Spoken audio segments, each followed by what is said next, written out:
Hello and welcome to the show. We are here back at the Proving Ground circuit on BeamNG Drive with some more cars going to be driven till destruction. And we start with the Covert Solstice, I believe is the name on this one. Where's my gears gone? There are my gears. I've been playing other games and I forgot what the gears were on this one. Anyway, yes, this is essentially a Del Sol based upon a Covert chassis, which should be interesting. I believe it is still front-wheel drive. Yes, it is. Front-wheel drive cars can often struggle around this sort of circuit because, well, the front end takes a lot of damage on the landing of the jumps. You lose a wheel and it's game over. So we shall see what this vehicle can do. It bounces around a little bit. Now, this is the sport version of the car, so while it is a little bit faster, a little bit better handling when on tarmac and everything, it is probably not got the best suspension. I say that. So sport suspension generally low to the ground and much stiffer, which is not often what you want around a track like this, funnily enough. But the flip side of it is sometimes the sport suspension is actually physically stronger, so it takes more damage but it lasts longer. Not in every car though. We shall have to wait and see how it goes. Oh! A little bit of oversteer. Main concerns, of course, outside the wheels of the radiator. Is quite likely to get hit at some point with the big, heavy landings on the jumps. I think the original Covert actually survived pretty well around here, so this is, fairly similar to that. In theory, very much in theory, could be quite good. It's relatively fast. Got a little bit of a tweaked steering, and actually a little bit of a problem setting up for the jump there. Oh, this is a big one. Oh, it's a big crunch on the floor. There goes the radiator. We've managed to... So much bending has gone through this car. We've bent the... Have we broken the rear suspension? That's quite rare, actually, if we have done. It looks like it's kind of gone on the right-hand side. So the front of the car is generally what takes a battering around this circuit because everything tends to land, well, funnily enough, a bit nose down. But it does look like that this has got some real issues with the rear suspension having let go. It's certainly got more ground clearance at the front than it does at the back. And that's not a crazy concern for a front-wheel drive car. Hell, if the rear wheels fall off, I don't care too much. You'll have issues in that it'll be dragging its arse around and that'll make it very slow, but it would still run. It would still have steering and everything if the rear wheels fell off. Front wheels fall off on this and it's probably game over. It looks like we're going to complete a lap though, at least with the front wheel still attached. I got a very big slide moment. Oh! Now the downside of broken rear suspension, amongst other things, is it will affect the handling some ways. The car's not going to handle perfectly in that way. It's often quite bouncy landings from things like that, and that is not what we need for the car. We don't need any more risks of it snapping the front wheels. Oh, we've got camber going on at the back. Can I get back up there? I can. Oh, exhaust is hanging on by a thread. That'll soon go. That's not important. Actually, I'll tell you what. Exhaust, if you could stay there. So when we land, some of the damage is taken deforming the exhaust. I don't think the game has... I don't think there's that much collision detection with the exhaust, but we can be hopeful, goddammit. Cool the car down through the water. Shallow grave, depending on how the radiator is broken. Oh, there goes the exhaust. Well, we knew that was going to happen sooner rather than later. That rear right wheel is very, very poorly. See how much it is moving around. The water cooled our engine maybe a little bit. The handling issues may start causing us grief.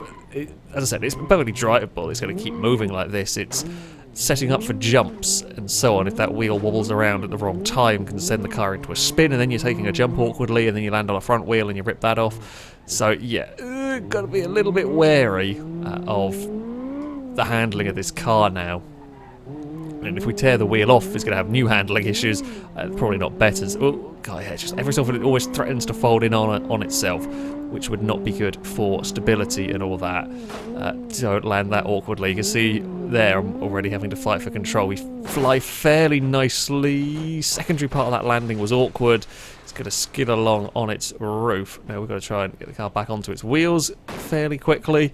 Don't want the engine upside down. If the car upside down for too long, you'll damage the engine. I'm not allowed to turn the engine off. If they get damaged from oil starvation and so on, then that's part of rolling. Most of the time the cars roll because they have damage, so yeah, it's just it's the kind of punishment for ending up on their roof, if you will. Right, let's head up towards Dover again. We could do without landing on that right-hand side. Really struggling to get the car turned around there. Oh, I kind of didn't want to turn too much because I was trying to... I didn't want the car falling off there and landing on the right-hand side anymore, so I was trying to minimise my steering input. It just wasn't really steering, though, anymore up the top there. Oh, it's going to clonk again. It's not doing too badly. It's the temperature that's going to get it, I think. Oh, although if it does that too often, it's going to get in trouble. Engine torque reduced. Now we are in the troublesome zone for the engine here. The coolant is overheating. Come on, car. If we can make it back to the water, maybe we can do something. Or maybe we can survive a little longer. Across... Oh, please tell me that wasn't a wheel pinging off. I think it was just a hubcap of something at the front. No, I don't even know what that was. I think pinged off. Is that suspension? Like the top of the suspension mounting points have come through the bonnet.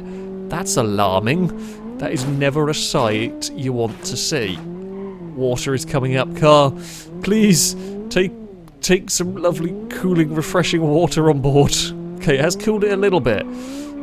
But it's still got some speed about it, so the engine torque reduce hasn't really done all that much damage to the car. It looks very low. With all of the suspension damage going on, we've unintentionally slammed our car. Well, I say unintentionally. Okay, boot it will save the spinning vehicle, but we'll also sort of... I say we'll yank up the temperatures, actually cool down quite nicely from that trip through the water. Now, we've seen this a few times, actually, with vehicles. They get to this point, and they go through the first stages of overheating, and then the water can kind of keep them at a nice, safe place. This, I think, we're going to lose a wheel rather than drive around indefinitely on a half overheating car, and it's still got a load of pace with the engine reduction, so I'm okay with that. It's still going to be doing about the same sort of speed that it was beforehand. Oh, well, it's doesn't matter now. The engine power and all of that stuff is irrelevant. The fuel tank's gone. Car is going to catch fire. Oh, it's all on fire. The whole back of the car is on fire. We haven't had very many fires around this circuit, I'll say that much. It has got much rarer to see the old fires. In fact, it may only be a very small fuel tank damage. Everything's overheating now as well. Oh, God, the fire will eventually spread. Oh, the engine's locked up. I don't actually know if that is fuel related or quite what it is. The gauge is still reading quite full. There was overheating issues. It might have been the engine overheating that killed it. There's a fuel tank issue and it's on fire. So there's a number of things went wrong. A number of things went wrong with the vehicle. The suspension mounting points around the bonnet. Suspension's knackered. It was a good destruction drive, though. That's the thing. That's the thing that matters. It's a flamey wreck, and it is very much out. Up next, we have got a Dodge. We've got a Dodge Challenger that is going to run through the course. This is just the normal RT version, so it's a V8. It's relatively powerful. It's nothing crazy. It's no Hellcat, etc. But it should still be A, be fairly fast, and B, be interesting to see how this kind of car survives around the course. A bit like the previous vehicle. I mean, we've got fairly sporty suspension. It's much bigger and much heavier. It is rear-wheel drive, which I'm not sure whether it's a good or a bad thing, if I'm honest with you. In this series, around some circuits, yeah, but with front-wheel drive, of course, all the damage goes on the front. Rear-wheel drive, you have front wheels do steering, rear wheels do driving. You can get away if you lose one wheel most of the time, but the issue is with most of the cars being front-engined is a long drive shaft goes to the back, and that gets snapped. So what we'll see with this, I don't know. Did I just clonk the suspension? No? I thought I'd actually put a tyre down, to be honest. Going off of there. And it came up on the thing. It just, I went to turn the corner and it just completely gave up any sort of grip. But no, we're fine. Up towards the Toblerones now. Because this, as I said, this isn't the Hellcat crazy version, but it's still got a lot of power around this course. It's still rear-wheel drive, doesn't have crazy amounts of traction, which means, well, I'm having to drive the car as fast as I can, and that will involve being cautious, because otherwise you're just going to spin constantly and get into massive trouble here. So we're not going to be flat out over this jump. I mean, the bloody Solstice thing was pretty damn quick coming up here. This has got more power, which is kind of 60, 70 miles an hour is a big jump. Oh, actually hits the ground quite hard at that speed. We go much faster than that, and you either clear the fence or you land and just bounce straight into the fence. So, yeah, we're not going to be doing... we're not going to be going that much faster over that jump, as we've done with all the vehicles. Again, around here, I can't really go that much on the throttle, because it's just going to spin the car. There's no grip out on the dirt at all. It's not too bad when it's driving normally, but if we start braking things, steering and cambers and all of that sort of thing, we may start having issues just making it around these corners on the dirt. Again, not an uncommon thing for these very unsuited vehicles. Damage-wise, probably shouldn't speak too soon before we cross the line, because that's going to happen. About to say damage-wise, actually looking quite good on the Charger. It's... yeah, the radiator going kind of sucks. Otherwise, it's looking pretty good. The wheels are all in good nick. They're all pointing in the right direction. Suspension seems fairly strong. Seems fairly good. Across the speed bumps, actually that's really nice from the car. We go a little too nose first across here. Oh, still bouncing around, nose into the ground. The exhaust looks a little bit odd. It's really large kind of muffler on the back. I don't know what the exhaust looks like on a normal Charger, to be honest, but regardless, I've got distracted. Please let the water cool the car a bit. One of the things this has got going is, yes, it's got radiator damage, but I can't drive this thing flat out very much, just because of the sheer power, which means it might overheat a little slower, although it's a very powerful engine and sometimes they overheat faster, so it might counteract it a bit, but yeah, I just can't. I don't know how much full throttle I've had around here, but it's not much. Ooh, that's a horrible bump across there. That's the counter steering there to save the car from rolling actually risks damaging your steering. It's a kind of a calculated risk of, do I stop the car from rolling knowing I might damage the wheel, but if I roll I might damage it. The rolls generally don't do too much unless it's really high speed, but it's more just instinct. From driving and almost rolling many cars, there is an instinct there to grab the counter steering when you can. Oh, and there's the other thing that I was worried about for this vehicle. It is kaput with the drive shaft gone on the second time of asking. It was actually doing quite well on temperature. However, we have got no drive left in the car. We will grind to a halt on there. Yeah, the wheel axles were pretty strong, I will give it that. The wheel axles were pretty strong. But yeah, the ever-present danger with these vehicles is the damage and the kind of chassis flexing that goes on. So perhaps unsurprisingly, the Dodge is out. And finally, we have got something a bit wacky. This is the HyperBolide. It is a supercar that turns into a plane. Yep, we have got the flying stuff on the car. Not only does it have wings that we're not really going to be able to use, but, interestingly, it's powered by rockets. It is not, well, it can be powered by the engine, it will be at one little point during the lap, but this is a rocket-powered car, and it is the first rocket-powered vehicle. We've had engined, well, it's not internal combustion engine, powered vehicles, we have had electric vehicles, and now we have a jet-powered / rocket-powered vehicle. So we're not likely to lose power anytime soon. That should remain working for quite some time. Well, I say that. I don't actually know. I don't know whether rocket boosters can fall off, whether they can get twisted and end up in funny angles to make it very difficult to drive. We're going to find out, hopefully, around this course. Possibility of gliding is there, but limited, owing to the fact that we're never really going that fast, so it's difficult for it to take off. We do have, you can kind of see some in-air, well, hopefully we're going to have some in-air control, but at 20-30 miles an hour, it's not going quick enough to really be able to do very much. One thing I will say, we have to fold the wings away, at least until they are damaged to fit through the spinners. It doesn't actually matter whether I go for the spinners or whether I go through my alternate route that some of the long vehicles have used. It's too wide. The wingspan is too much either way. So we are going to be doing that for this vehicle. We'll get a little asterisk because it can't quite complete the normal course. Up here is where we're going to have to be very, very careful, because the thing is with this is we can actually gain speed in the air where nothing else we've driven can, and we don't actually want that.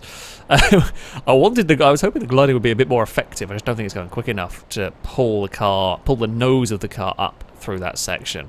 so we land more on the back of the car rather than on the nose, but I just think we're not going fast enough for the wings to be effective. We probably need much bigger wings for it to work.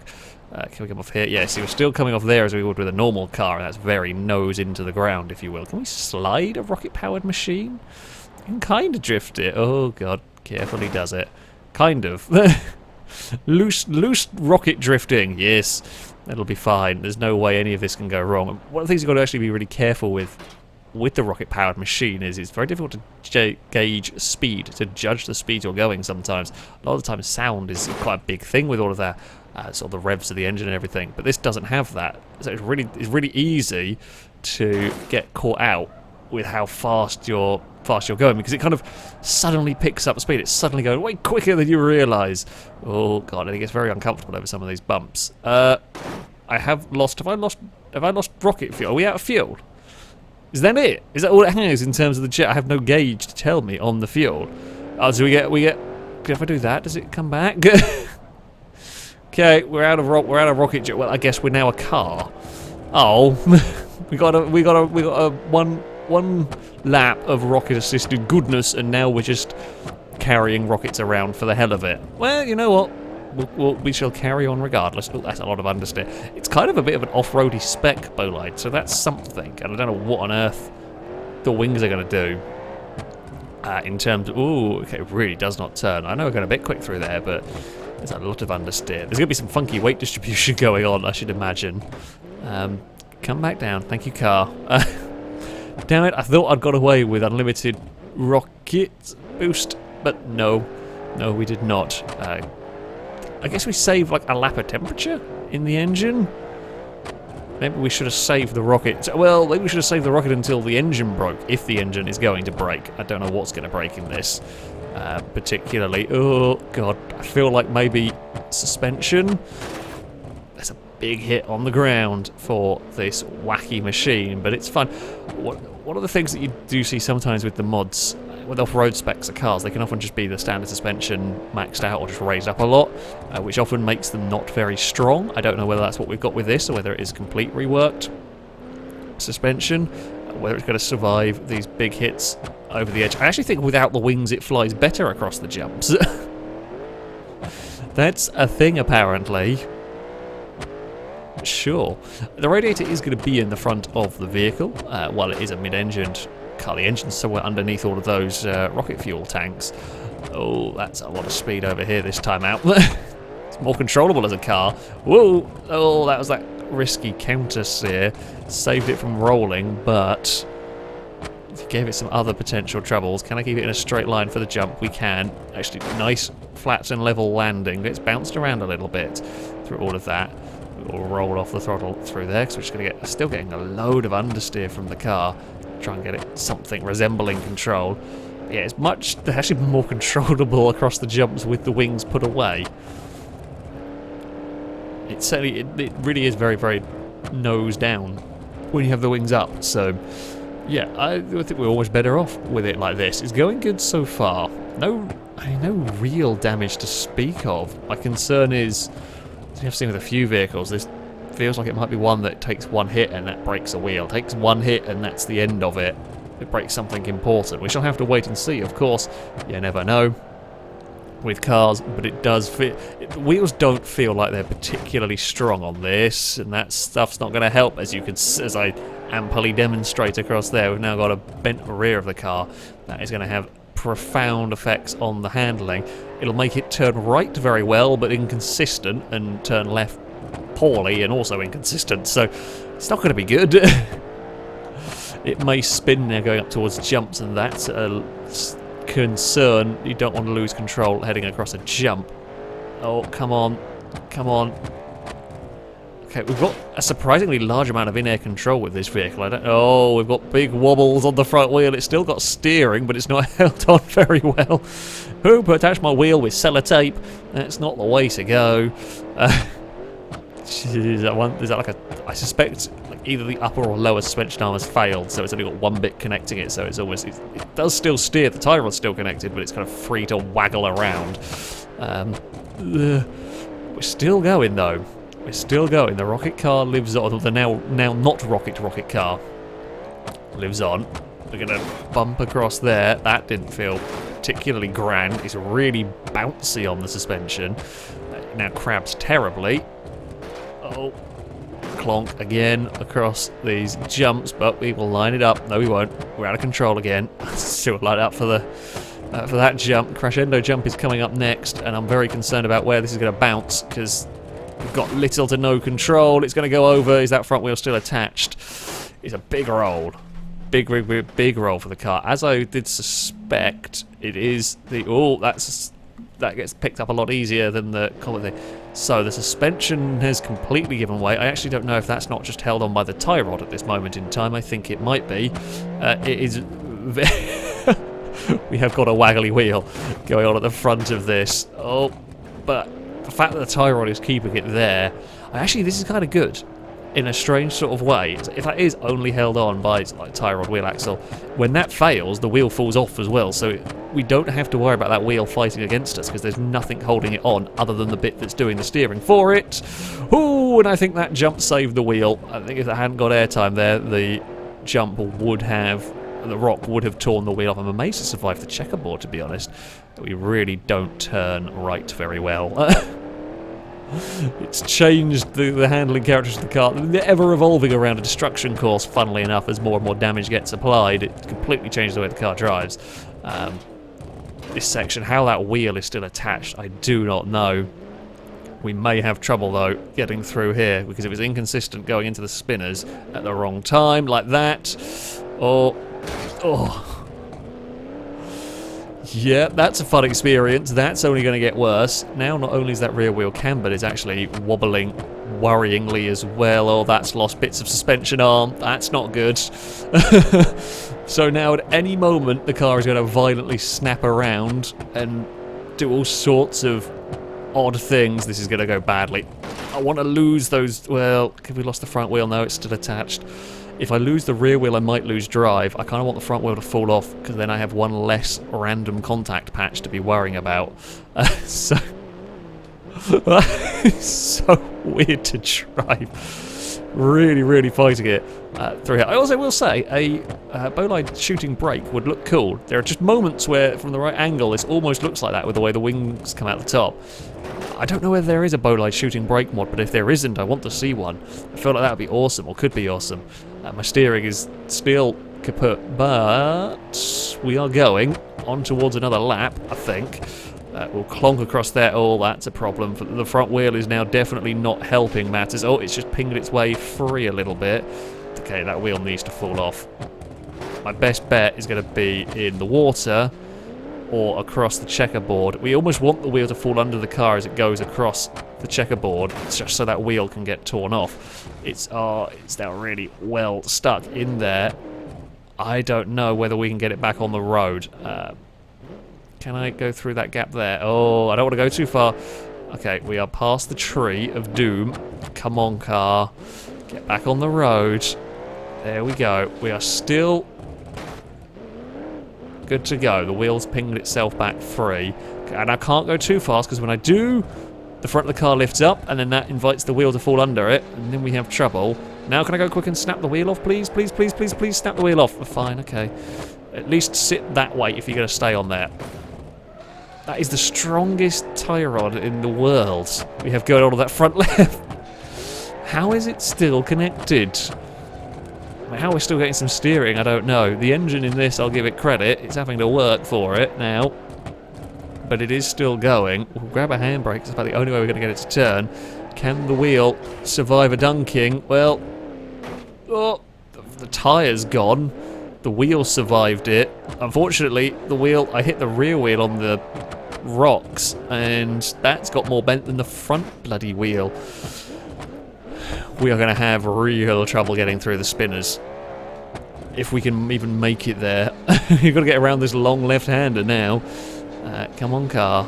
Maybe the Toblerone will tear that wheel off. Please! I've never wanted a wheel to fall off my car so much as I want this front left to. Because it is completely... The rest of it would be okay, I think. Oh, now the rest of it's not okay. The rest of it's not okay. It's still drivable. It's lost a wheel. It's the wrong wheel.